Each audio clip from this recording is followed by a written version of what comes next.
All right. Welcome to the Freakcast. My name is Stephen Carroll. I guess, the head freak is what I'm calling myself. Tonight's guest is Tracey Johnson, and you are going to be inspired and encouraged by her story tonight. I can't wait to have her on here. But before we get started, we will crank things up, give a minute for people to join in live. And if you are joining us on Spotify, iTunes, watching later, welcome.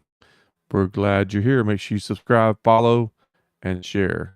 And here we go. Let's get started.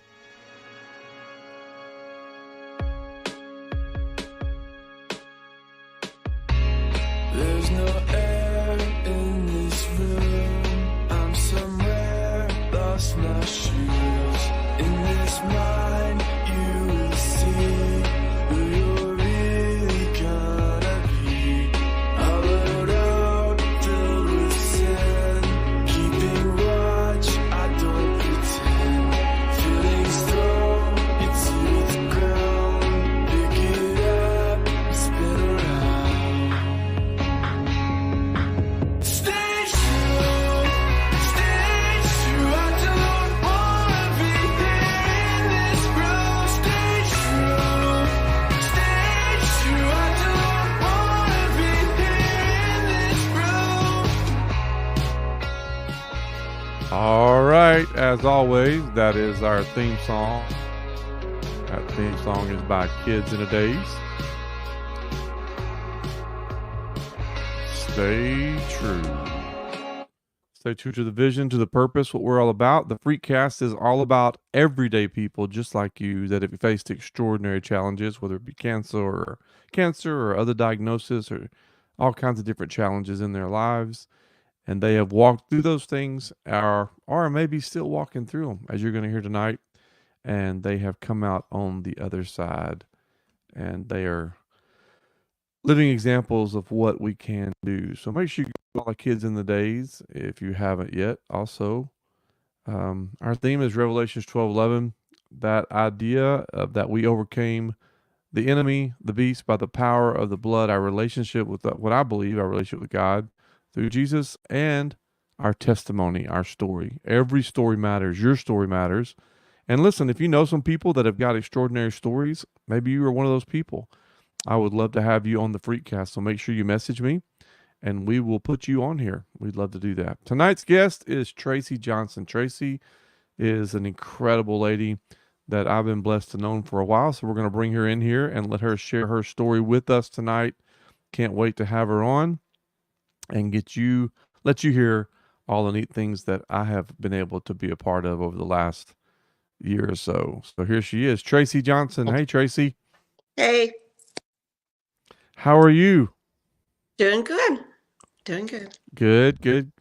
You know, Tracey, we were talking a while ago. I'm trying to think back to when we first met, and I wanted to kind of lay the background, but I think we said what was it, like 2010, or it had to be before 2010. I It was think. before that because 2010 is when I went to the Philippines on a VSM trip. Okay. So it Okay. was before that, like probably 3 or 4 years before that. Okay. I And a think. VSM trip, for you guys that don't know, is a volunteer student missions trip. And my wife Donna used to kind of help organize those. I don't know. Did you work with Donna when you went on the trip? No, I worked with Jessica. Jessica. Right? Okay. I don't know. I don't I know. don't know who that is. And Yeah, well. Jamie. Jamie. Oh I'm yeah. not sure. Yeah, Jamie. Jamie did that for a long time. Yes. So Jamie. anyway, well, cool. Yeah, so you're from Palmer, Texas, right? Well, I was from Palmer, Texas, but we moved. Okay. So now I'm in Purdon, Texas, which is by Navarro Mills Lake. Okay. I am trying to get dogs out of this room. I have one on my bed. office. No, but these dogs are annoying. They just come in here and My they dog- just overtake the whole. Yeah. We have 5. Anyway, but I was there's thinking. Oh yeah, we have too many too. We have 4 or 5, something like that. So yeah, we went to I think we either met through a camp that we were at, or I think through a conference we had talked about. Yeah, That's how it we was one got of. to know each other from the beginning. Yep, it was one Yeah, of I those, and remember. we were at both of them. So Could have been either Yeah. one. Yeah. Well, I don't remember either. But anyway, thank you for being on here tonight. And so we got reconnected. Interesting story, I guess, because and I'm trying to think, my brain's all fuzzy. I think I had somebody on here the other day, and I think the Revlimid is causing some stuff with, like the chemo brain kind of feel, the Oh, fog, it's which I know chemo that brain. you relate with, right? Yes, I have chemo brain every day. Plus, we'll talk about it, but I've had radiation to my brain as well. So between the two of them, my memory, particularly my short-term memory, is not good. I Well, and I've tried the other day. I was talking. I can't remember who it was. We were talking about it, and like, there's just little things. Like, I was driving. I think I shared this in the last podcast, but I was driving to a particular. I was going to the dump actually, and I was on the phone with a friend of mine. And at some point, I realized I'm 24 miles in the opposite direction of where I'm supposed to be going. I don't even know. I don't even know. I don't even know how I got there.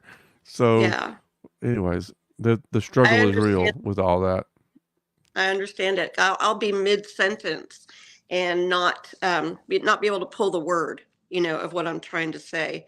Or my kids will tell me, "Mom, we told you that," and I'll be like, I don't remember. So, or I have I trouble do like that. focusing.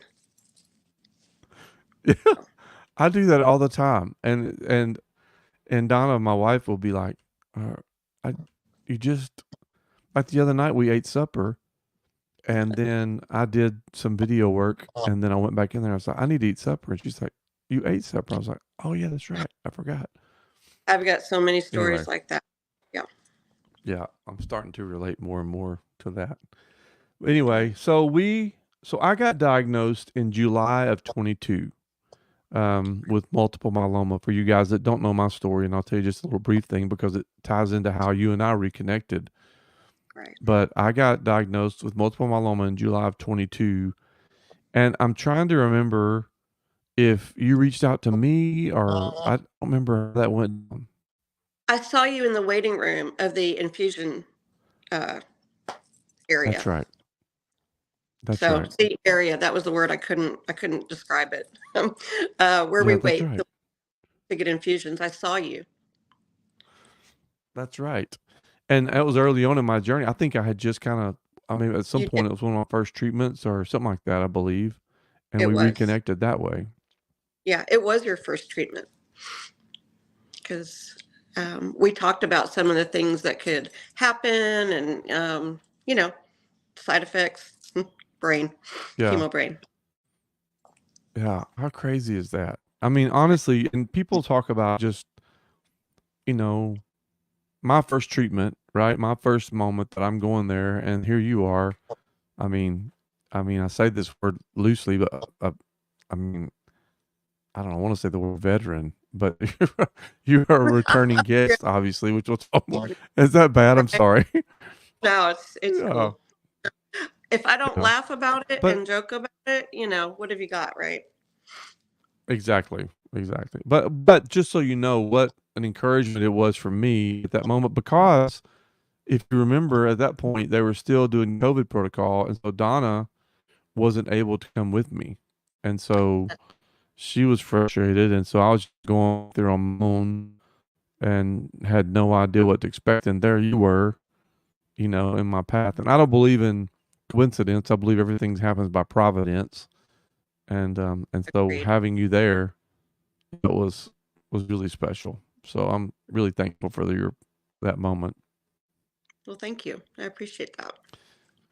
Yeah, well, I don't believe in the so coincidence either. I think God puts us in front of the people when they need to be put in front of them. And, for me too, I mean, you can feel like it was for you, but sometimes seeing the face, I mean, obviously not excited for you that you have to deal with this. Um, but just sometimes seeing the familiar face and it just gives you a boost, you know? right. Um, Yeah, exactly. that sounds weird to say. I know that sounds weird to say because I wouldn't wish what you're going through on anybody. but I think being able to share it with a common, just the commonality of understanding what the person's going through, because I have the most amazing support system. My family and friends are, I couldn't ask for anything more. Um, but until someone's walked in the shoes, um, a person just couldn't understand totally, what it feels like, No, exactly. you know. And talk about a support system. You have a comment from Alyssa. She says, "Hi, GT Smalls." Oh, that's I I've think, got 3 boys. I say boys, they're grown men, they're all married, and have families. So that's from one of my grandkids. I've got six grandkids and one on the way. and there's Jeannie Bell. You've got all kinds of support on here tonight. You got Jeannie Bell is on Yeah, here, and then BFF. Gracie, Yep, my daughter-in-law, and yeah, and here's daughter-in-law, and Shelly, there's Shelly, BFF, yeah, and there's Colin. my nephew. Isn't that cool? So, Um, well, and extremely. like you said, oh, go ahead. You froze. I just think having a network, having a support system of people like you're talking about makes a big difference. And I think, like you said, it was definitely obviously mutual, but for me was a big deal. And just when you go through all that, like you said, just having something, a friendly face or just a conversation that kind of distracts you away from what you're moving toward and gives you a Yeah, little bit of hope makes a big difference. I think so too. I do. Yeah. Well, so I want everyone to kind of hear your story. I have just been honestly, and I put this in the ticker across the bottom, and I mean this, just inspired by you, encouraged by you. Whenever I think about possibly how quote unquote difficult my journey may be, knowing what you've gone through over the past, 10 years has Hmm. been just just so you know, just has encouraged me to definitely move on and move forward. So I wanted you to kind of give everybody a background of kind of how everything started with you, and that way we can kind of begin to talk through that because I know there's other people that have either experienced breast cancer or have a member in that or something along those lines. The whole goal of this podcast and the Freakcast is freaks like you, that have just walked through things and been through difficulties, and yet you're on the other side of the beginning of it, even though you're in the middle of it. And I want people to kind of be able to experience and be encouraged by your story because it is a powerful story. Okay. Well, I was first diagnosed, excuse me, in 2013. It was just a routine mammogram. Um, so I didn't really expect anything to come from that. Although okay, I'll be honest, I had a little bit of pain, but Right. that wasn't really unusual for me. Um, but something, I don't know, something. I had a little pain, but it was routine. There was nothing, I didn't have it to discover something or anything like that. But immediately, they saw something. And so we went from mammogram to sonogram, and they thought that there was something there. And so we went from that to biopsy, and it was a needle biopsy, which is Mm, different. So that's kind of a surgical procedure. And the pathology came back, and it was positive for, that's a weird statement, it was positive for triple negative breast cancer, which is not your typical breast cancer. Most people have the hormone related, um, all that stuff. And this wasn't that. This isn't a congenital thing. It's not passed down. Um, one of those freak things. And yeah. and it really took me off my feet because I just really didn't expect that. And that was October of 2013.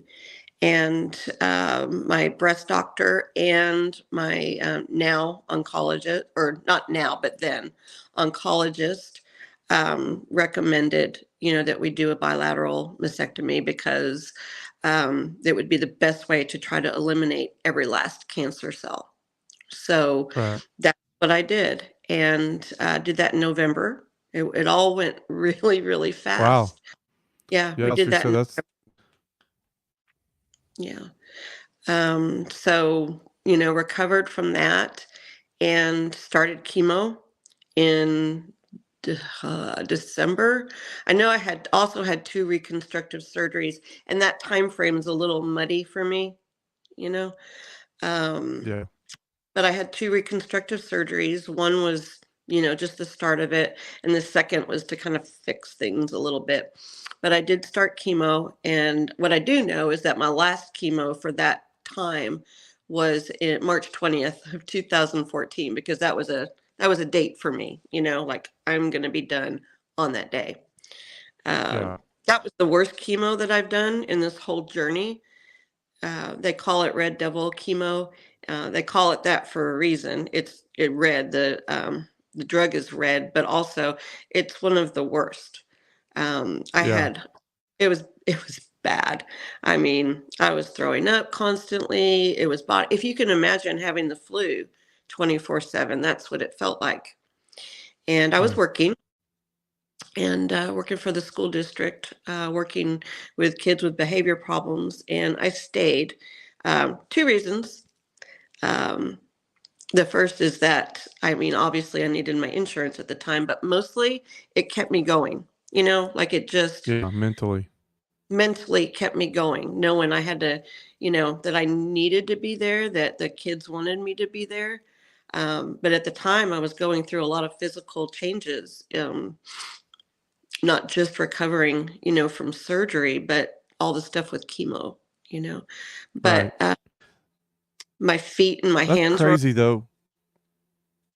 Go ahead. Sorry. no, that's okay. I was just neuropathy. My hands and feet were on fire.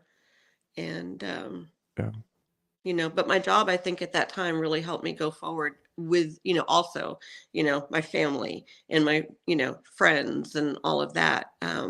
I couldn't have done any of that without the support. My sister showed up to every day to drain, to do the drains. And I mean, that's gross. It's gross. That's part of it. I mean, It's part of but it. it's Yeah, just part of it. it's Yeah. gross though. Well, and that's the whole thing about this. I think, I mean, you're talking about being diagnosed in October. You're in surgery in November, and then Yes. you're, here on chemo for how many weeks was that you had to take you went right into the Red Devil chemo, right? Yes. Because the thought was, I guess, with that oncologist was to give it, to blast it, to get it Right. gone. Every last, because if you leave just one cell, right? Like it can grow to, it's there, you're it's Right. still in the body, and then it's going to multiply because cancer loves to multiply. That's an enemy thing. Yeah. Yeah, it So is. And I think like obviously it's just I think talk about how before we move on to your next phase of everything and just kind of your experience. But when you get that diagnosis in October, just talking about how, like you said, it sends you reeling, right? It sends you backwards. And then you kind of move into at that point, like you said, mentally, you start making some decisions. Okay, how am I going to approach this? How am I going to deal with this? How am I going to absorb this? And we always talk about the balance between reality and faith, and also just not knowing exactly how this is going to play itself out, but hoping and believing. But talk just kind of from the act of when you get the diagnosis, you're trying to absorb. Okay, what do I have? What do I have to do? Which direction do I go? And then you just start going that direction and just one foot in front of the other, because that's what I've seen you do. thank you. I appreciate that. It was, you find yourself having to rely on your doctors, because, I mean, you don't, what do you do? You don't have experience in it. My family hadn't experienced cancer. It didn't run in my family, you know. Um, you just have to trust, trust God, and then trust that God is, guiding these doctors, that their Right. decisions are coming from what God wants to do, what he wants to happen. But I don't know, that's just and part of it's just, it's weird to say, it's part of it's just going with the flow. Like, okay, they're saying I need to do this, I guess I need to do this. Yeah. You know, you can do all the Yeah. And at Google the stuff same, you want to, but it'll freak you out. right. Yeah. And I try to stay away from that. More than not. I let Donna kind of navigate some of that, my wife. But and I think Yeah. too, like me and some other guys talk about this because there's so many different things that you're bombarded with view wise when it comes to cancer, like the holistic side of things and the natural side of things and the medical side of things and navigating that as a family and the spiritual side of things. And it's like um and you and I've talked about this, over the last year and a half, just how you have to make, and you said this, you have to make the decision that you feel like that you're being led to make that's going to be best for you, and trust that that's the route that you go, and that have the faith to believe that God's able to do exactly his part, obviously what he does, but what I'm saying, it's like navigating all that can be confusing. Well, you have to, yes, because you have to decide, is it God or is it me? You know, Yeah. am I making that decision or is God guiding me in that decision? And it's a tough one sometimes, because I don't know, we get in our own flesh and then we get nervous and scared, and that's all normal, but it doesn't feel normal, you know, and that's the decision, is just trying to decide, is that God leading me? Is that God talking to me? Or is it me making a decision? Yeah. That's that's the hard part. Yeah. So And that's what I've loved about your story, because like for me medically, there were the things that I need, the therapies that I needed to do and move forward. And I did do, and we've talked about this, we did yeah, as far as diet and holistic and all these things you can do, but it was a combination of those things coming together, right. so Well, and and then you then do. coming to the Go ahead. no, you go ahead. I was going to say, I mean, I did have a lot of that come my way. Even I've kept in contact with, all these years, with Miss May, from the Philippines, and they even sent some things in the mail to me to try, on a more holistic basis. And then my husband, Brian, has some people. Oddly enough, so one of our customers, we do pest control and for a living, and he had customers who had given him ideas to give to me to try, more on the holistic end. And I mean, I tried them. I did all of it. Some of it was yucky, but I did it. Yeah. Well, and So, I know, and in the middle of it, like just trying to decipher and discern, like you said, it's important that ultimately, well, you and Brian and your family, make those decisions, you just move forward with them. And then when you're, on the chemo, I just kind of jump into that, the whole idea of the nausea and sickness, and just, you said something about the mental side of all that. Kind of tell me how, when you're going through that and you're sick and you're struggling, explain to people what that means, and how to approach the side mentally. okay, you cut out a little bit, but I think you're asking me about the mental side of chemo. Yes. Yeah. When you're sick. Um, that's a hard one, because when you feel awful every day, it's hard to mentally push through that and go, oh, I'm going to go back and get some more poison in my body so that I can maybe, still be here, and that's a weird thing to have to say in your life. But to get stuff that makes you feel awful so that you can, feel better. Yeah. It's a weird mental thing. And it's hard to go back, because I had the chemo and then I would have to go back the next day to get a shot, which prevents other reactions in my belly. And like I said, that's the chemo that made me feel the worst. I felt like I had the flu 24/7. My body ached. Um, I couldn't sleep, because they give you so much steroid to prevent any allergic reactions. And the mental side of it is why? Why am I doing this? This is awful, you know? And it's a battle every day. Every day that was a battle. Like, why do I keep doing this? But you know why. It's kind of like my husband always describes it best.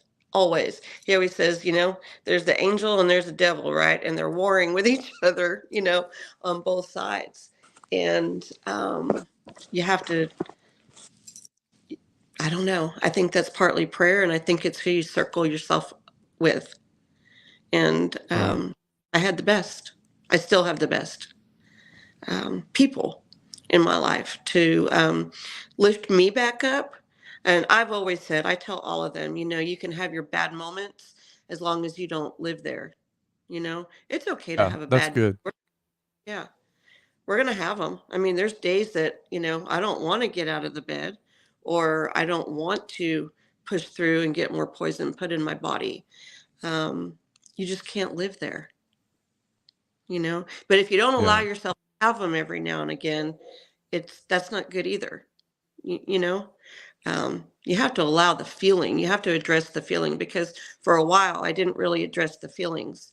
You stuff them down, you stuff them down, but if you don't deal with that, it'll come out later. It'll come out. So you have to allow it.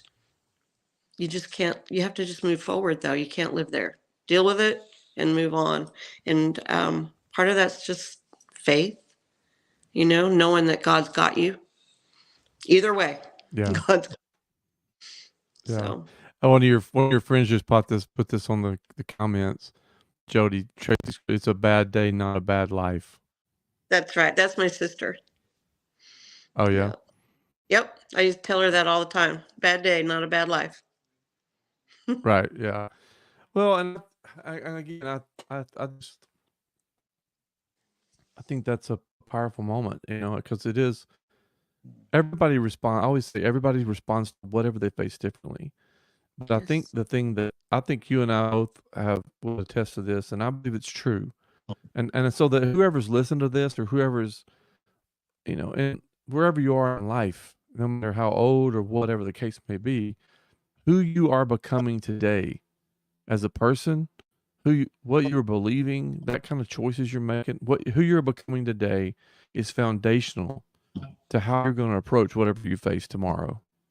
And nobody knows what that's going to be, but it's No, important. And I would say that, I don't think you would agree, this is who you're becoming, in September of 2013, or who that journey you were on was definitely foundational for when you face what you faced in October of 2013, and what you went through in November, and what you went through through the spring, all the way up to when you rang that bell in March.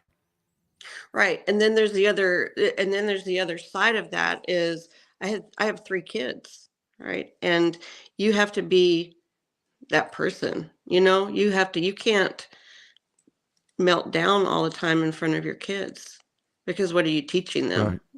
You know, you have to teach them, Yes. you can do it. Yeah. Yeah. And I think too, what I love about, and I always bring this up too, you can tell what's authentic and what isn't. And that's what I love. I mean, like with your kids or whoever, you walk it out authentically. Okay, this is what I'm facing. This is what I've got to do. This is what I'm feeling. This is what I'm going through. But even all this has happened, and even though there's a day I don't want to go back, and even though there's days I don't want to do this anymore, I'm still going to put my feet on the floor and move forward, because, like your quote said, it's a bad day, but it's not a bad life. I'm going to keep moving into it. Yeah, no, it is. It's a bad day, not a bad life. And the only thing always feel bad for my youngest son, Jesse, because every time I got like a re-diagnosis or something, it's always on his birthday. He's an October Yeah. 9th kid, and it's always on his birthday or right there. Now, yeah, you sent a picture. Is this him here? Those are my 3 sons and my husband. Okay. Okay. Yep. All right. So you got Brian's your husband, and then the 3 sons are, what are their Um, names? I- yeah, Jordan, Jason, and Jesse. Okay. All right. Yeah. And so which one is it that you're always diagnosed? The taller one. The one, Okay. yeah, by my shoulder. Yeah. Yeah. And then Uh, you sent this picture too. I guess this is your whole family, that is my whole crew. clan. Yeah, that's my kids, their wives, and my grandkids. Wow. What a beautiful family. Thank you. Yeah. For you, yeah. That's For you what guys keeps that are me listening back, say it again.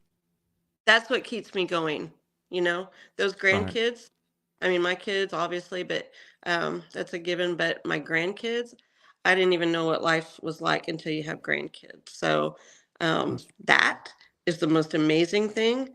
I wear them on my wrist. Their names are here on these yeah. bracelets. And every time now, not in the beginning, obviously, because I didn't have grandkids, but now I just, whenever I have that bad day, not a bad life moment, I think of, all I have to do is picture them. And Yeah. that's all I have to do is picture them because I Right. want to see all of them grow up. Yeah. And I think too, like when you're going through it, if you're like me, I was looking back some pictures from when I had my stem cell transplant last year. And, the first night I was in the hospital, all my family was there. And, when and so I can relate to what you're saying in the fact that when they're all there, you're still dad, and in your case, you're still mom or mom, and what they call you. And, Gigi. you don't, Gigi, okay. And you don't want to, it's not like you're not avoiding the reality of what you're facing, but yet at the same time, you're still in that position of, You're still I mom. want, yeah, right. And I had And two still that were, Gigi. my oldest had graduated. Jordan had graduated and moved on, but I still had two in school. So, Jason, he graduated in 2014. So that was his senior year. Welcome to your senior year. Your mom has cancer. That Right. sucked, you know? And then Yeah. Jesse was young because he's a lot younger than the rest of them. So Wow. it was hard for him to, even grasp that and understand. So, um, you know, you do have to be mom. Yeah. Wow. So you got the devil, chemo, and I guess rang the bell. And was all that at Texas Oncology up where I saw it? Was that where you went to? Yes, I've always been there. Okay. Yes. I Okay. have an amazing So team what? there, Yes. the best. Yes. I'm telling you, I feel the same way. I feel like such a play, all the places, and I think that goes back to what we said, as we were talking at the beginning, the divine nature of being led to where we need to be and trusting that process because you can freak out, which we're going to freak out when you get the diagnosis. That's going to happen. And it's Yeah. just that absorbing of that moment. But then as you begin to move forward, I think, as we said, it's so important to trust the process because God will lead you if you let Him to where you need to be and you begin to trust that. And I've experienced the same thing. Just such a great team of people, great staff. I mean, they've been a blessing to me too. So I know like you said, they were to you too as well, I guess. 100%. I have the best, and my oncologist now is not the same oncologist that I had when all this started. He was good, and he was when I started, he was good, and but he was kind of at the end of his career as more of a protocol type of doctor. I had the Right. best breast doctor surgeon. I had, I mean, just the best of everything. But the oncologist that I have now, because he retired, but the oncologist that I have now. I I couldn't ask for anything better. She advocates for me and she takes my case to conferences that she goes to see if there's anything else out there. Um, she gave me her phone number. she she called me.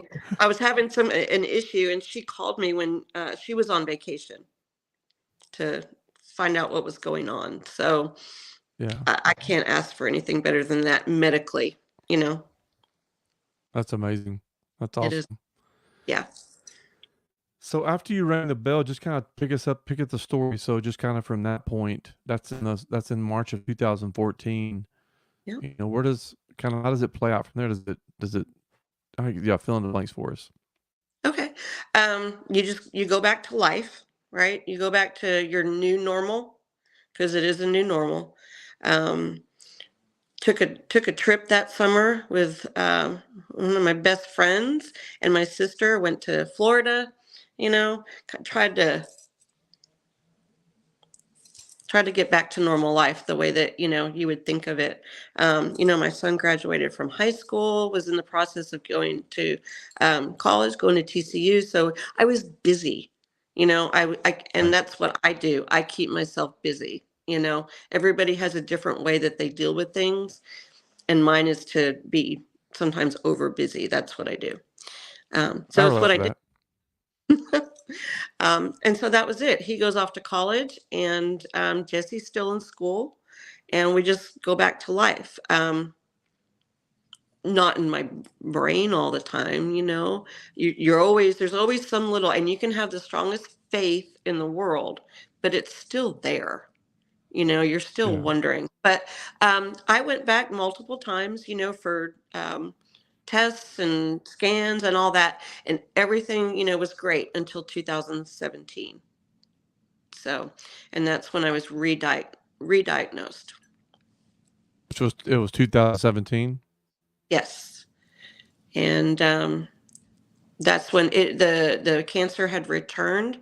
It's funny because, and you will understand this, I call it scanxiety. It's the Mm-hmm. anxiety that you get between scans. Um, and this time, it knocked my feet out again. So I had Right. gotten pretty strong about this anxiety. It kind of, squashed it to, um, but it knocked my feet out again. And breast cancer can, just like any cancer, can return anywhere in your body. It's not necessarily in your breast. And so that's where it returned.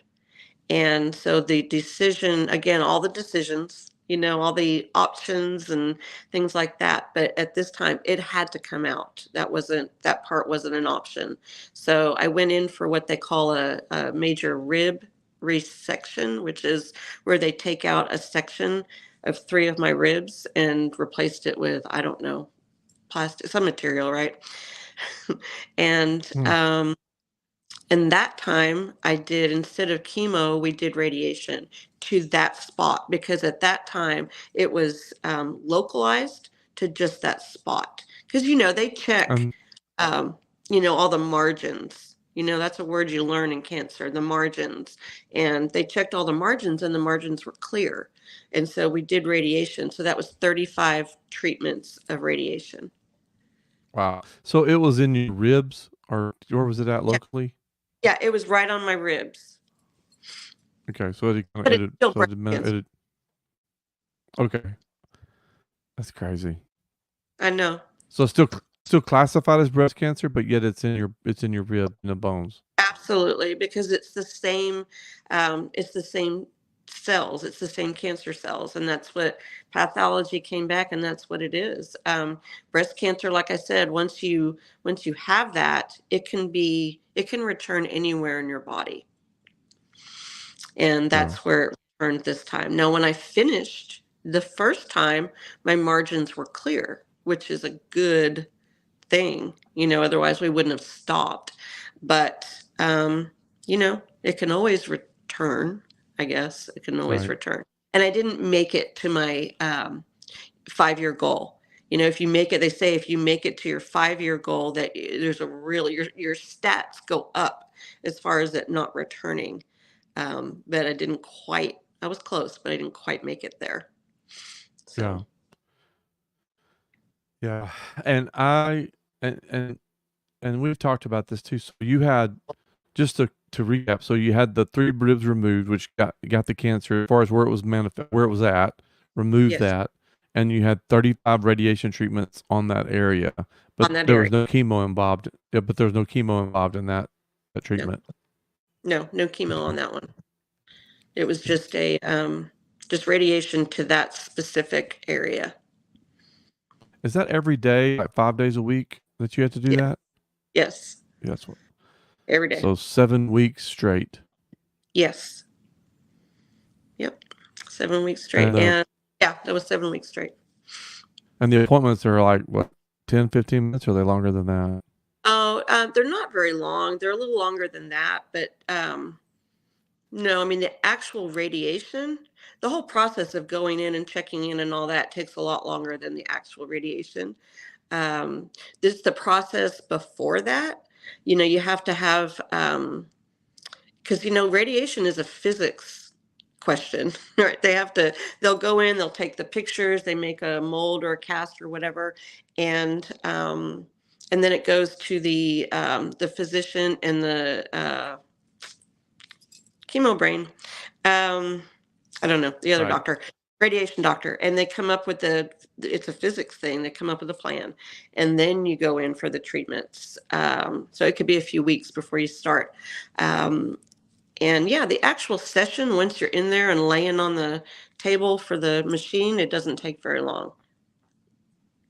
Yeah, because they set it up and pinpointed it, so that way you're going in, they put you right when they would be, same spot Yeah. every time. And Yes. so, was there any side effects that you had with all that going through that as well? Probably, I guess.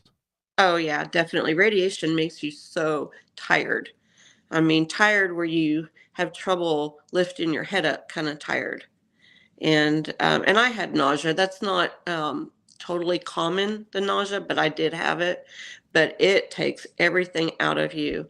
Plus your skin, it irritates your skin, and Sure. it inflames it. And of course, that's also right by where I had surgery, so that skin is already weird. And so on top of that, it can get it inflamed. But for me, it was mostly just move. Like I couldn't, it's hard to hold your head up and move. I felt like I was Yeah. underwater and I couldn't get to the surface. That's what it Yeah. feels like. Yeah. And the whole time you're going through this, and I think this is the thing that we keep relaying back to in the conversations. Nobody really knows, as like you said earlier, you don't really know, how this is going to play out, but yet you have faith to believe how it's going to play out, and you just keep putting one foot in front of another as you keep, going forward. But like, Dude, and I don't know I how mean, you people just do it without. kind of just go the new normal, right? It's a new normal, but I don't know how people do it without faith. I don't, Yeah. because that's at the end of the day. And like I said, I can never ever say it enough about my people. Okay, I have the best. I Right. have the family, the best friends. I have the best. And they have also lifted me off the ground when I couldn't get myself up, figuratively, and a little bit physically too. I have the best. But without faith, I don't know how people make it through. Yeah. I couldn't, because then you allow those days without faith, you allow those days to not be moments, and it is your life. Right. I mean, that's how I view it anyway. Um, if you're not a believer, if you don't have Jesus, and if you haven't accepted him as your savior and know that God's got you, that's my necklace. God is good. Um, if you don't have that to fall into, I'm not even going to say fall back on, but to fall into, I don't know how how anybody would make it through. Right. But you don't. And that's the yeah. Right. No, that was it. Well, and that's that. I think we live in a world where um, there's chaos all around us, and whenever you have something like this enter your life, it interrupt everything ceases, for a moment. It's like you're moving into a whole new realm, and I feel the same way. It's like for me, family and faith are the two things that have been pivotal in my life, and I'm so thankful for what I've had. And I know in your case, just explaining that's what you're able to know, whether whether it's a comment on social media, or it's a text message, or it's a card, or it's a call, or, if you're driving into a radiation treatment and, you get a message from one of your family members or one of your kids. And, obviously Brian being the man of faith that he is, and the strong Yeah. personality that he is in your life. all that stuff makes a difference because the support system that you have is huge. But ultimately, I feel the same way. I don't know. It's like because whenever you're diagnosed, you have to look in the mirror and go, okay, what do I believe? What is Yes. this life about? It's like, where Oh, am I with all this? Because, at the end of the day, you don't know. And no. so beyond this life, I know that there's something else, and I know what I believe that it is. And it rests in the fact of, that there's, for me, a relationship with Jesus too. And that relationship that I have is what moved me forward. And it's so weird. I think about this all the time, how you just go into this, like you just start moving forward, Survival and mode. when you have that faith and you have that family, you move forward with purpose. You move forward with intent. You move forward knowing that you're not alone. And that Yeah. helps your mental battle. In my case, I don't know how you feel about that, but it helped me a ton mentally, to be able to to handle what was in front of me. And to this day, whether it's my monthly treatment or the whatever, that's still a big part of my life. It is. And, for everybody out there, don't think that's not tested. I know what I believe, Absolutely. and I know beyond any shadow of a doubt what I believe, all of it. But don't think it's not tested. Everybody, That's a it good is. point. Why me? Why me? God's, disappeared. I don't see him in this. Why am I having to go through this? Why am I going through this again? Where is he? I can't hear him. All those things. You're tested for sure. But Yeah. at the end of the day, I know that I know that I know. And Right. that's what pushes, me forward. And it Yeah. pushes me forward and into the arms of, my support system, my husband, my family, my friends, you know. Yeah. Yeah. Wow. I agree. That's That's where so you're, good. that's And where I the other think, is. do it Sorry. now? I said because that's where your other strength is. That's who God Right. provided for you to catch you. Yeah. Yeah. Mm. And I think that you sent me this picture of you. I love this picture of you and Brian. Um, if you guys that are listening, I just throw up a picture of her and her husband Brian. But I think that at the end of the day, when that's there, every moment, and they're not going anywhere, That's right. it's that's a manifestation of God in your life, because that's what he provides us, is these people and this, these guys that have made comments, and your friends and your family, all Yeah. that. So when you're going through 7 weeks of radiation, you never are going by yourself. But it does suck, and there are those moments where you're like, this is stupid and I don't want to do this anymore. And Yeah. I can't imagine, because you've been through so much in that way. Well, there's a purpose. I know that. I have to remind myself of that. And I ask God about it all the time, you know, what the purpose. I was just recently having that discussion with my husband in the truck when we were, I don't know, going somewhere. And that's what I told him again. Like, I know there's a purpose. I don't know what it is. I would love to know what it is. I may never know what it is. Yeah. But I know there is one. Yeah. Feel strongly But it's about hard when that. people tell you that, hey, there's a purpose. I know it's different. Okay, it's different when other people tell you that. Hey, I know. I, I I agree. I can know say, we've talked about that. I know, I can say it, but when other people say it, you're just like, okay, you know, Right. Yeah. got it. Thumbs up. It's totally different. There's like Uh, that list of uh, things not to say to people. That was really good. yeah. I liked it. Yeah. And I know people are all, people don't know what to say at times, but I think No, that's one thing I've tried to reiterate on here so many times, is that it's, when you don't know what to say, just, don't. don't say it. Yeah. Maybe just, And it I just, get it. because Like you can people easily, mean good. Yeah, yeah. people And it's mean okay to well. look at Tracy and go, that's right. And it's okay to look and say, I really don't know what to say, but Yeah, gosh, I don't know. there's a So after purpose. the 30, yeah. Go Yeah. ahead. I keep stepping on you. So Go ahead. after the no, you're good. So after the, I just want to kind of let you after the 35. What happens after the radiation? Did y'all did they get it? Did they feel like the scans come back clear or what? Yeah, I had scans up until 2020. So that was another 3 years. I got scans Oh, at that point, I got scans pretty regularly, like I think it was every 6 months.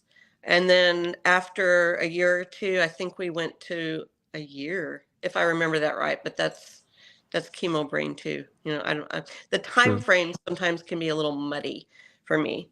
But I know I went from having them every 6 months to at the to having them. I don't know. I think I had just gotten to a year.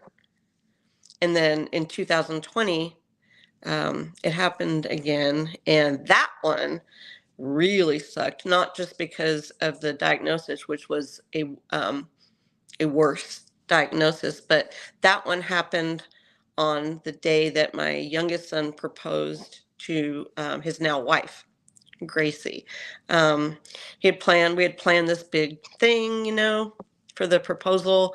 And I had gone in for a scan, a few days before, whatever. And I got the phone call. Like we were literally, it was all fixing to happen. And I got that phone call that I took in the other room from my breast surgeon that told me that not only had it returned, but it was metastatic, which means that it had spread to other parts of my body. And so surgery was not an option. Yeah. So I had to go out there and be like, this is fabulous and wonderful and I'm good. And I mean, nobody knew what the phone call was, right? So I didn't tell anybody that that's what the call was. So I didn't have the questions, from Yeah. anybody. But we just went forward with the proposal. And then, I didn't tell them that night. Yeah. So, yeah. So, Wow. you know, Wow. that's one of those moments, Stephen, that you just have to be like, I'm mom. Right Right. now, I'm mom. I might have to deal with all of this and it's huge and it just knocked my feet out from under me. But right now, I'm mom and my kid is proposing to this beautiful young lady and we plan this big thing and that is still going forward. Yeah. That is still going to happen. So, And and we'll do. Tracy, I just want you to know, I just think that and I think the one thing that I gained from that and get from that is that was a choice that you made, in that moment. It wasn't, being um just being authentic through the process of everything. You still are. It's just in that moment, it could have so many other things. That just displays, I think it goes back to your faith. I think it goes back to, even though it's definitely not your feet out from money, like you said, um, you just kind of press into what's in front of you. And I just think and how do I say this? Going back to the mental side of all of this, that I just really admire you for the way that you handled it because it wasn't fake. It was just, this is what's in front of me right now. We'll deal with this later.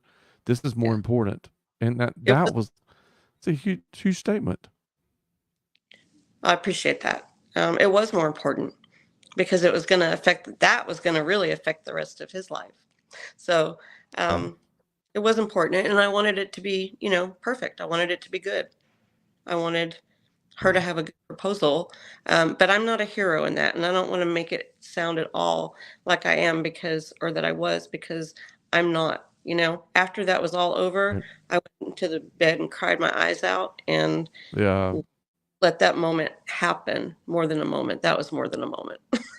that was yeah, that was a few days of a moment, but definitely not a yeah. hero in that. That's Well, what I and call I wouldn't. survival mode.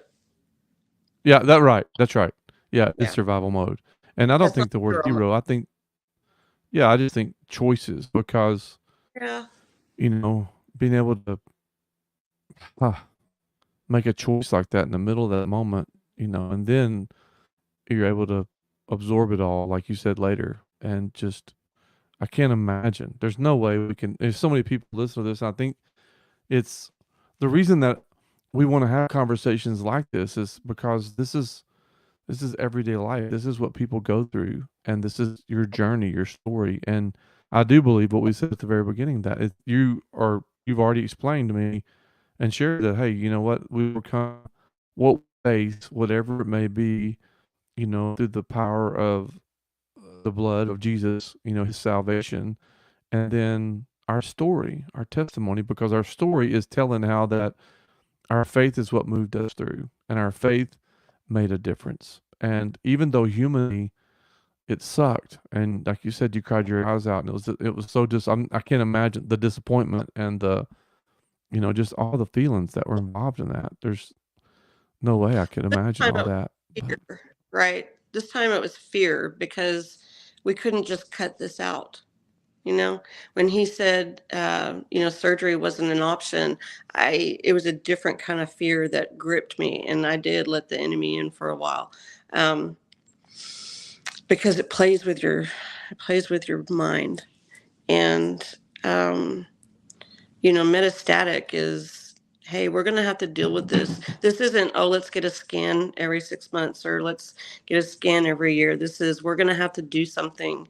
I had asked that surgeon, and I had asked him. I said, "Well, what's the prognosis?" Of course, he's not going to really give me that. That's your oncologist. But yeah, I pushed a little bit because I can be pushy. But I I pushed a little bit, and he told me. He said, "I don't know." He said it could be a couple years. It could be a few months. And that was what I went out there with. So I was like, why? Why would good you say? God, I mean, I know I'm pushy, but why would you say that? yeah, So my yeah. mind was I like, mean, yeah. So you're walking out to the proposal with the thought of your surgeon just said, well, no, it could be a few years or maybe a few months. I don't know. "Yeah, That's yes, that's what I went out there with. I was like, why would you ever say that to somebody? Um, like I said, I know I can yeah, be pushy, and I wanted to hear. I mean, anybody would want to hear, right. what they What are we up thought, against? Yeah. but you don't say that. You just on that list of things you don't say. Check, check. That's one more. One Check more. that. Yeah. Yeah, for sure. Especially since we Wow. had. So that just kind of has kicked you into a 3-year journey because I know, because and you kind of catch us up to speed on, I mean, from trials to chemos to you're going to be in some kind of treatment Right. So this is as far different. as, I did a lot of things. We did a treatment. I went on a clinical trial, which was good and bad. Okay. Um, it was a combination of two drugs, and one of them was actually reducing the tumors in my body. And that's what scans were showing. And so that part obviously was amazing. I mean, they reduced by 50%, 50. Um, that's the kind of news that, will make you jump up and down. But the right. other drug, which was, I know you've seen it on TV, everybody's seen it, was Keytruda. So it was those two drugs. I had a really bad reaction to that, and it affected my liver, and it gave me a PE, a pulmonary, thing, and I had, what was it called? Pulmon, I don't know. It's a infection in your lungs. I forget what it's called. Yeah. And, but I couldn't. My pulse ox was like in the 50s. I couldn't breathe, and I was actually in Arkansas visiting my dad, and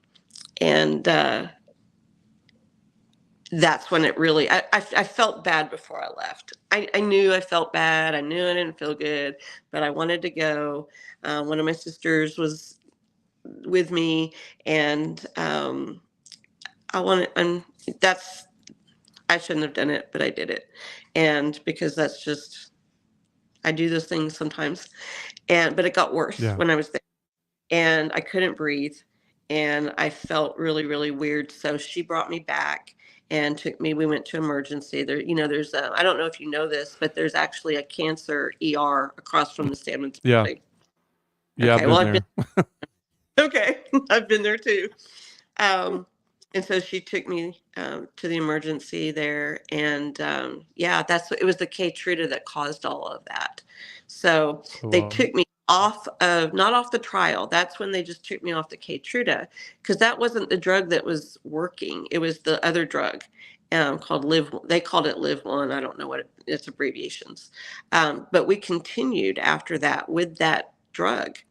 And it was during that I've, and I know you're going to agree with this, but sometimes it's kind of a game of what you should say and what you shouldn't say with your doctors. And I made a big mistake is I had really bad neuropathy from that drug, really bad. My feet were bad, but my hands were really bad. I mean, and that's like for people that don't know, it's a pain and a tingling in your hands, a tingling, but it's mostly pain, and they can feel like they're on fire. Like you've touched the stove. And that drug caused that really bad. I have it now with this other treatment, but it's not like with that. And I made the mistake of telling my oncologist and the nurse. Uh, she was a high level nurse. I don't even know what her level was, but she was my case manager for the trial. And I told them about it. Well, I got kicked off the trial Oh, because, they don't want negative. No, I say the trial, the drug people, they don't want negative numbers. And yeah, crazy. yep. So I got kicked off, and I was destroyed, mentally, because that drug was working. When you're told your tumors have reduced by 50%, uh, and then you can't continue. There's this drug that's working in your body and you're not allowed to continue. I was destroyed with that one mentally. Can imagine. That change though, because a lot of times the drugs will go off trial, then they become more mainstream. Have you That's seen? I mean, where? that drug is not. And probably because people had really bad neuropathy. I don't know. I, I have Yeah, no idea. Um, but we had to switch. We had to go to something else. And in all of that, my oncologist, it was just a timing thing. He retired, and that's when I was placed with another oncologist. And she's, like I told you earlier, she's the best.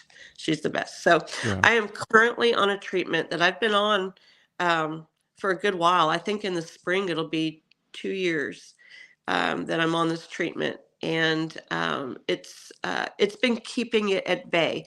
It's and that's the goal right now. I mean, obviously, can God perform a miracle in my body? 100%, and I believe in that 100%. But if He doesn't, and this is the way that we're doing this, it's still Him, right? Like it's still Him. This treatment is keeping it controlled and managed. Um, it has side effects, nothing like Red Devil. I am functioning pretty well. It causes me to be tired. It causes some mild nausea, but I am not throwing up. I do have to work on my nutrition continually because I'm not ever hungry. I have to, Yeah. I have, I have to focus on that, but I mean, I can deal with that. I have neuropathy, but not like the other stuff. So it's not, the side effects are not nearly what they were with the other treatments.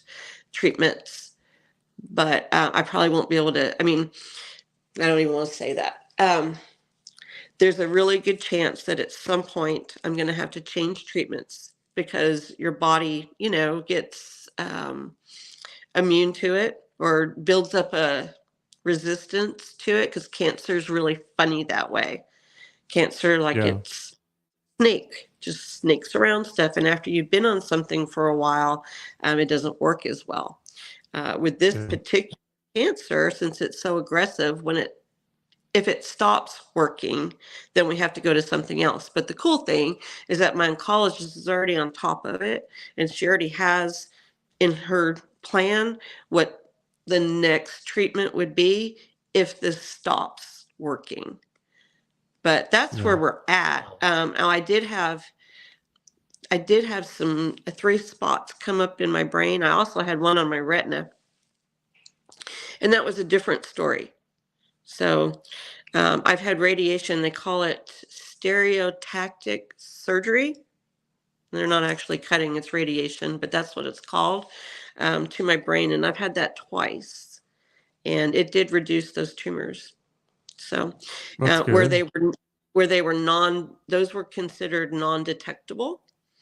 I do have some in the bony, they called it the bony, and Jeannie would know this, the bony something in my skull, but it's not in my brain, it's in the bone.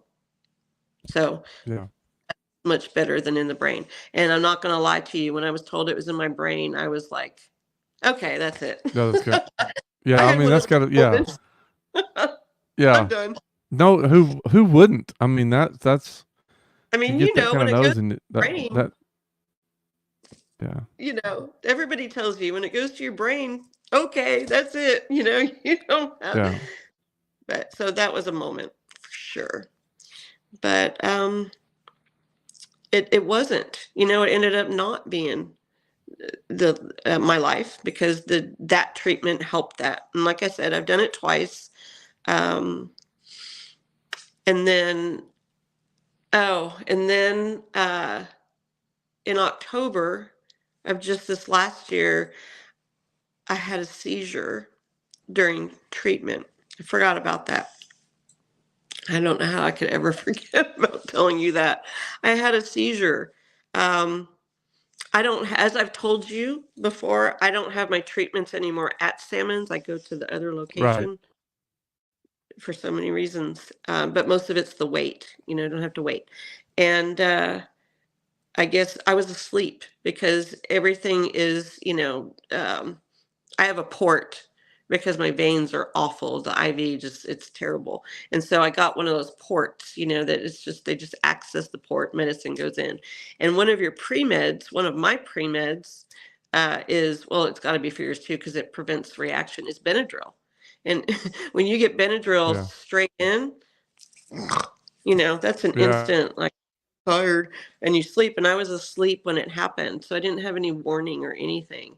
And my friend Jeannie was there with me, because I'm also not allowed by my family and friends to drive myself to chemo anymore, because I used to drive Yeah. myself to chemo.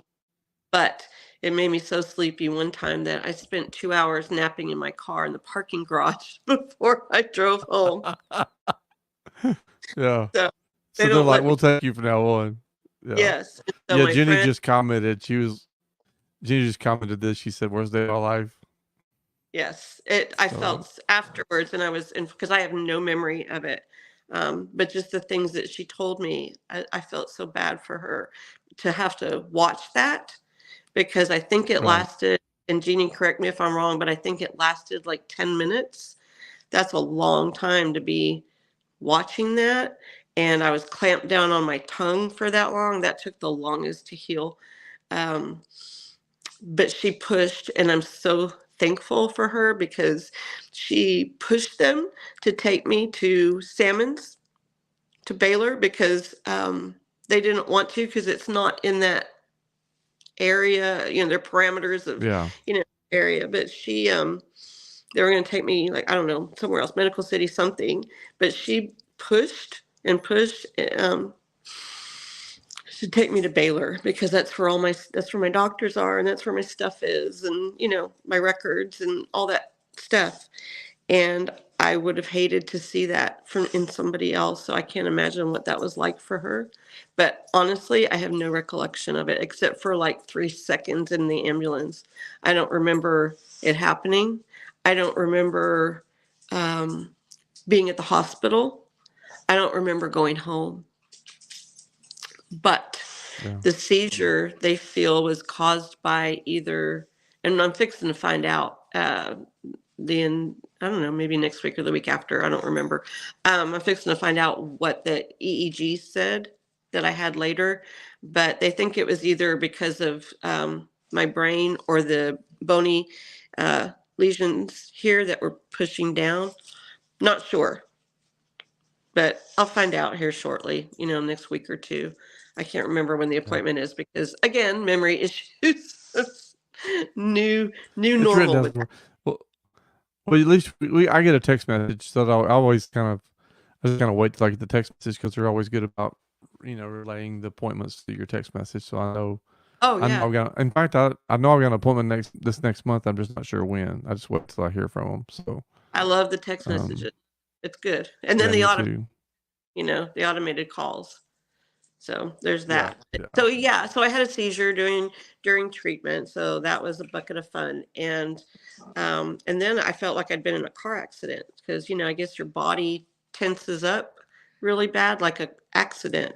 And I felt like I'd been in a major car accident and had yeah. bitten my tongue off.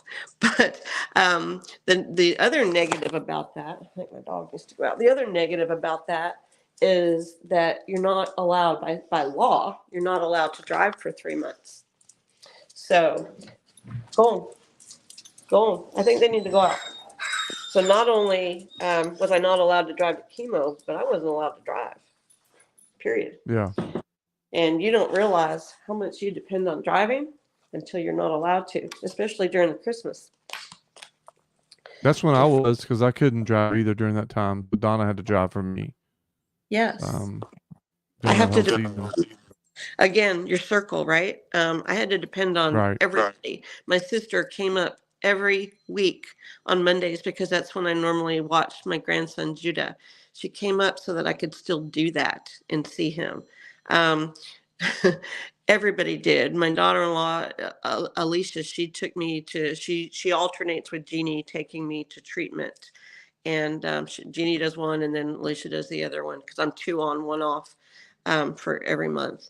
Um, other family members. Shoot, Jeannie's husband took me places at times, even here recently. So, and I don't even want to name names because I'm going to leave people out. They all pitched in. They all pitched in at Right. some point. My friend Shelly, everybody pitched in at some point to bring me places. And I mean, I'm talking about, the store, the grocery store and stuff like that. But I'll just tell you that was not an easy thing. It's not like I was in Palmer. So we've moved and we live 45 minutes from where we used to live. So everybody has to come out to get me, take me to what I need to get to, and then bring me all the way back and then go back to their place. So it wasn't like it was just some easy, oh, we'll go pick, Gigi up in Palmer, or we'll go pick mom up in Palmer in 7 minutes. It was a Yeah. thing, so I don't know how I would have done it without all of them. I probably have said that 1,000 times and I sound like a record, but um, I can't stress it enough. If you don't have a strong support in place and faith, clearly, like I already said, the faith, but if you don't have the people, I don't know. I don't know what I would have been a Yeah. hermit in my house, depressed and having to, I don't know, get off the floor somehow because Yeah. your very existence depends on the people that you surround yourself with. Wow, so good. And that's exactly right. Who you surround yourself with and who you have on your network, and that kind of stuff and the community that you have, obviously family and friends and just experiencing that because people don't realize that's the one thing that makes such a huge difference in Huge. any situation. And I think the one thing that I love about this story, and I think that people listening, hopefully, I always tell people, look, if someone pops into your mind during the day, there's a reason they're popping into your mind. And we're so busy in life that we don't just stop for a second. It's so easy in the world we live in just to shoot a text message and say, hey, I'm thinking about you. Hey, I just, you popped in my head. How are you doing? That kind of stuff makes a difference. And I try to encourage people to do that because it's something that I try to do in my own life. And I think I'm not, to get that next layer off and to say, look, family, these people, they want, I mean, some of the people are commenting like, hey, I get to spend time with you. That's why I love to do it. And, people having that network's important, but also that extended network of people that pray for you and just, we help each other out. That's what it's all about. That's what family is, and that's what it should be. And It that's what is. society and government and all these people try to pull us away from, try to separate us and try to isolate us. But when situations like this come into our life, like you said so well just a while ago, who you have in your life when that situation comes makes such a big difference and is so important. And It is. and what they believe is important too. It You know, is. I don't 100%. know, just yeah. Because if they don't believe the way that you believe, then it can distract you. And if you Mhm. get distracted, then that's when the enemy can come in.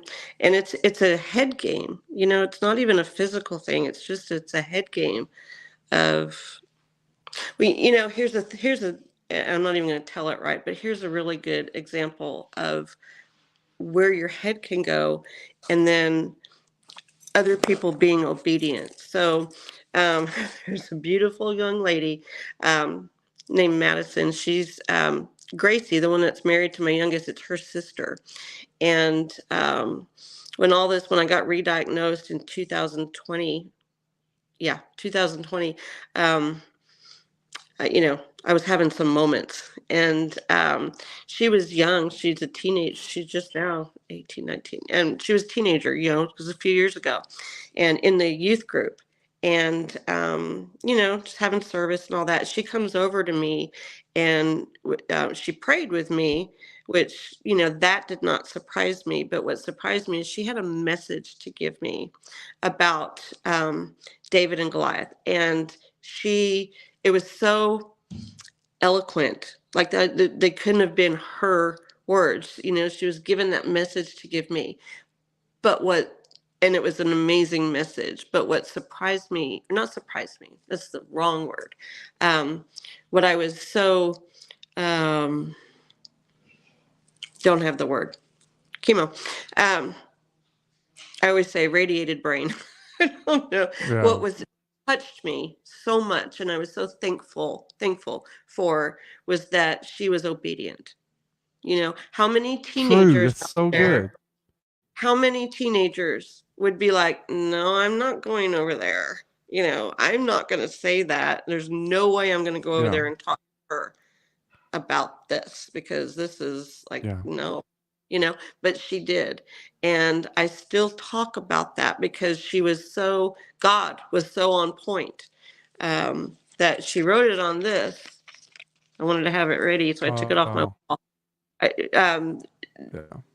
my daughter-in-law Gracie and her grandmother have a vendor mall store, and they did a fundraiser, breast cancer awareness fundraiser, and so people would donate and they would fill these out. Well, Maddie filled this out, and she said, again, this is your David and Goliath moment from your non-biological daughter. But I hung it up. Point being is I hung it up in my closet by my mirror where I get dressed to remind myself that every day is my David and Goliath moment. It's not just that moment. I love that. It's Yeah. every day. You have to have those moments every day, or the enemy gets in your brain and in your mind, and it can really put some thoughts there about 100%. everything, your mortality, and about why you're doing Mhm. this, and when it's hard and you feel like crap. Yeah. And I think Yeah. that's for me, I wanna I was just thinking while you're talking, what I want the Freakcast to be is exactly this. It's having someone like you on this podcast that tells your story because there's somebody out there. And what I love about this is something now that you have and your friends have, and they're able to say, look, you want to hear Tracy's story, this is the way you can hear it. And so it's you sharing your story. And so people can identify with your story. Second of all, they can hear the things that you're saying about what you believe and the faith that you have and family and the things that help.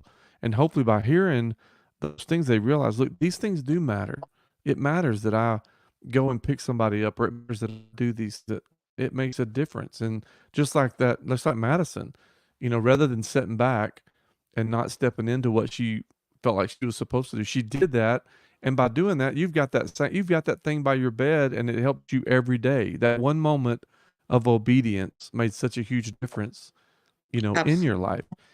And then the third thing is exactly what you just said. I am convinced, and this is a very delicate situation sometimes with people. I'm convinced that what we think and mentally where we are is such a huge difference, and it vacillates. It, like you've said multiple times, and there's times that you wake up and you're just, the struggle's real. It's like you doubt and you battle through that. Your faith is greater than your doubt. And it's okay to have doubts. It's not like we have to get up and pretend that we don't. And anybody in Yeah. a situation would have doubts and frustrations and any name it, whatever feeling and emotion that you've Yeah. felt over the past few years. But still, nonetheless, that choice that we make to one, allow our faith to be greater than our fear, which is a choice, and allow people to care for us like you've had to do, and be okay with that. And then have people that recognize, hey, this is, I need to reach out to Tracy. I need to send her a message. I need to, that kind of stuff. What can I do, to make a difference? And the last thing, and then you can kind of, maybe, uh, address some of this too, is that, for people to know that every path is different. Because there's people Yeah. out there that would say, well, you should try this, and you should try this, and you should try this, and you should try this, and you need to Oh yeah. eat this, and you need to take this, you need to shoot this, you need whatever. And Yes. and I believe that we all face our own choices and decisions, and we do the best we can based upon what we've been given, and also by prayer and sitting down with my wife and you and your husband and your family, and you go the direction that you want to go. That's what I want this to be, and everything that you have said tonight is exactly, along those lines. And um I just, that when you said that, that was just a hot button for me, because that's, it's so important that people are obedient, and so important that they recognize all these aspects of the struggle. Well, that's what I mean. Like I said, it's what touched me because she was a teenager, you know, and I mean, you've been working with teens longer than I have, so it's hard for them. It's hard for them to Yeah. not be embarrassed and to push through and do those types of things. And so it was one of the reasons it really stuck with me, and I knew it was a message from God, because it just was. I knew it was one of Right. those things. I knew that I knew that I knew. But what I'm hoping is that um, it's like you said, that it reaches some people, and it doesn't have to be cancer. It can be anything, Right. whether people are struggling with, you know, divorce, or, I mean, whatever it is that people are struggling with. That's what I hope that anybody would take out of it, because I don't feel like I'm any different or any special than anybody else. I just, Mhm. I don't feel like that. I feel like the faith, I've probably said about 1,000 times. That's a habit. I That's feel like okay. that. I just realized it, but I feel like the faith, and then again, the people that you surround yourself with, that God put in place specifically for you, is what makes the difference. And utilizing that, I've had to be humbled many Mm. times through this journey, and particularly in the last couple years, uh, I've had to be really humbled by accepting help, because I'm not that person. I'm the do it Yeah. person. I've always been the do it person. I'm the, you ask my kids, not only did I do everything, involve in everything, but I was the last person at church, and mom, let's go. I'm that person. I take care of everything. A lot of I's in that sentence, right? A lot of I's there. Mm. You have to, and it's humbling to know, A, that it's not I, it's God, and B, that I do need help. I'm Yeah. terrible. I don't ask. Well, I didn't ask for help previously, and it was hard for me to accept help when it was given. And I've had to be very humbled by that. And I've had to not only accept help, but I've had to ask for it. And Yeah. that's probably one of the most humbling, even over the vanity of losing my hair, losing my eyebrows, losing my eyelashes, all of those things that will probably be this way, since I'll have to do some form of treatment. There's a good chance none of this is ever going to come back. And even if it did, where I've been radiated in my brain, it won't come back there. So that would be attractive, but um, big patches. But I've had to be humbled in asking for help because I never have really done that. And it's Yeah. huge. It's huge. For me, it's huge. But that I'm glad that God put me there in that position in a weird way. I'm not glad I have cancer, so I don't want anybody to think that, but I'm glad that God put me in a position to be humbled, and because that stretches beyond your people. That's Yeah. I believe that that's more about being humbled before God, and I guess I needed that. I needed to. Yeah. I needed that. Yeah. And I feel that because I think learning, I've heard people, and you and I talked about this too, probably as well, but it's you hear people say in situations, and you address this, whether it's, people that listen to this, whether you're going through, like you said, marriage issues or job issues or relationship or whatever. I mean, it could be anything. You fill in the blank. I mean, we can't, whatever the case may be, everybody's going through something and everything's relative. But I think that, like, we go back to the verse that our testimonies and our stories, make such a difference. And to what you said, you know, I wake up every day with a different mindset than I ever have had before. And that's truly the truth. It's not, it's like I wake up different because I was diagnosed with this. And um there's a sense of urgency in my life more than there ever has been before. And to, just to keep moving forward and keep doing, what God's want me to do. And, and there's a part, like, even when I say that, there's a part of my brain that goes, well, you should have been living that way beforehand. And, there's truth to that, but whatever. I mean, But you know what else this there is, is? Sorry, I just stepped all over you. no, But no, if I good. don't, with the short term thing, if I don't say it when it pops into my head, Say it. I'm not Yeah. gonna have it. The other thing for me, and I think for other people, but I know for me too, I know for me especially, is remembering that this didn't just happen to me.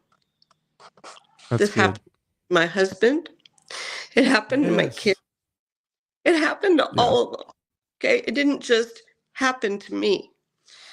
Yeah. It happened to them, and it affected them in different ways. And I sometimes I have to remind myself that it didn't just happen to me.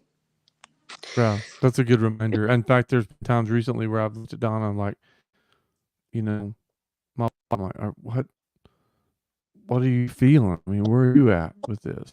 And Oh, my yes. kids too. That's a great point. That's a great point. And no matter what it is, whatever we face in life, It's it's happening. not to everybody around us. You're exactly right. And it's impacting everybody differently. And It and is. all that matters. A bit of it matters. That's good. That's real good right there. Anyway.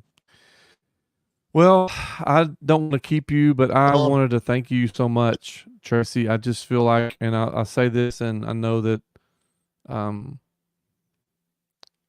I'm going to say it this way whenever I think about, but um, everybody's path is different. But going through what I've gone through and experienced what I've experienced and what my family has experienced, your story has been, um, just a testimony to me. And I'm praying that it will be a testimony to thousands of people now, honestly. I told a buddy of mine, he said, well, how many viewers did we have? I'm like, I don't know. The fact is that I'm not worried about how many viewers we had, or I'm worried about the fact, I'm more concerned the fact that we showed up and we did this. And Tracy, we showed up tonight and we did this, and you shared your story and your hope and your faith, and it's powerful. And I just want to thank you for doing it, and thank you for being the freak that you are. The Jesus freak is where that comes from. It just, Yep. living out your life out loud in front of people and loving people and you getting up every day and continuing to press forward, because I'm telling you, you're making an impact. And I believe that your story is one to encourage other people and hopefully challenge other people, to see where your faith comes from, where your strength comes from, and hopefully they can see theirs come from that area too. I appreciate you doing all the work to get all these messages from everybody out there, because I would never know how to do this stuff, but I appreciate it's a lot of work and you invest a lot of time, and it's time that's taken from your wife and time that's taken from your family. And so and we already know that in our position, time has been taken from them anyway. So I Right. appreciate, working hard to get everybody's message out there, because I think it's important. I I do really too. do. I really, you get me emotional because I do too. I just think it matters. I don't think I know it matters. And this is something I dreamed about doing for years. It's fun, as you know. You get a diagnosis, you're like, you know what? I may not have years. And so I'm going to I have need to years. I am. I'm going to watch me grandchildren and you grow both. up Me and you both. and get married, and Yep. I am speaking that one. I'm going to have Yeah, years. me And and you so, both. I am too. yep, I believe but I'm I going to know live what to be you're talking 100. about, right? Yeah, you That's know what what I'm saying. It's like, I'm going to outlive all of them. that's exactly right. And I think that's the thing is like, I'm thankful for the perspective, even though we both believe, my doctor this past week gave me, I got, was here, there's a trial that they have done and some tests, and there's some good results that they're seeing from the protocols that I've been on, over the last years. Kind of like your doctor's out in front of it. I'm thankful that my doctor's out in front of it too. And Yeah, so, I'll but get a yeah, I blood believe, the best. yeah, I do too. But I believe like you, I'm gonna hold my grandkids and live a long time. That's the Because goal. But that grandkid thing, that is next level. I It is. know that's what everybody says. I've only got one of my kids that's married right now, so we need to escalate some of that. But God's 'Cause it is. timing, not ours. I, That's you awesome. thought you loved your kids, but those grandkids, I'm just Yeah. saying that I can't even describe that. Well, two It's things real quick. I wanted to show you a couple of messages here. This is fun. You've had so many cool comments. This is from Madison, Jeannie. Jenny. Oh. She said that Madison's here and she said she loves you. And then Shelly talks about how you've impacted her life That'd be and it. My sister. stuff like this. Yeah, that's awesome. And of course, I can't see you Yeah. I can't see it without my glasses. But Oh, that's there's. fine. Yep. Yeah. Gracie. Oh, there's Alicia. The whole Yeah. circus. Yep, they're the ones that are having another baby. So they've got Oh, good. four and one on the way. So that's why she calls it the whole circus. Yeah. Yeah, that's great. Hey, listen, I'm gonna Yeah. give you the final thought. Anything you just want to share to close out? Just that you hadn't I shared, think or just anything like that. my main thing, Stephen, it's what's besides just my faith. Okay, again, I can't stress that enough. My faith, my people, and bad moment, not bad life. It comes after Right. that. Faith, my circle, bad moment, not a bad life. I can say God's got Yeah. a purpose for this. Don't anybody else say that to me, but I can say that because I know. I like that. I You know. like this. Well, yeah. Well, I think that's I like that right there. Bad Good. moment, not a bad life. That's good. Because even if God took me So tomorrow, okay, it ain't gonna happen. yeah. But even if He did, it's a good life, the best. Yeah. Well, So thank you again for joining in with us, and I'm blessed knowing you. Tell Brian I said thanks as well. He's awesome, and I we love you guys and praying for you. And like I said, now you got something you can share with people and let them hear your story. And I hope that it's something that I believe is going to impact a lot of lives. So, thank you. I appreciate it, and I appreciate you too. yeah, And we'll be praying I'm for your thankful that you situation were in that infusion room that that day. day in August. Yeah, that was a good day. They would say that's one of those things, isn't it crazy, right? No, that's one of those divine appointments, right? Yeah, that's exactly right. Well, bless you. Thank you so much again. We love you. Okay. So, Love you too. all right, we'll talk to you later. Talk All to you right, later. bye. Bye. All right, bye. All right, guys, that was Tracey Johnson. Thanks for joining in with us tonight on the Freakcast. What a great story. And I think I love what she said, bad moment, not a bad life. We have them all the time. And no matter what you're going through, where you're at, we all have them, something. And my buddy Brian, who will be on here eventually, he always tells me, Stephen, you know what? Look, everything's relative. And he went through just so much in his life, but nonetheless, it's all relative. So wherever you are, just remember that you are loved and cared for, and that there's hope. And I hope that that you will stand true in that as well. Hey, we're going to be back on here. We got some great guests coming in over the next few weeks, and I'm excited to have them.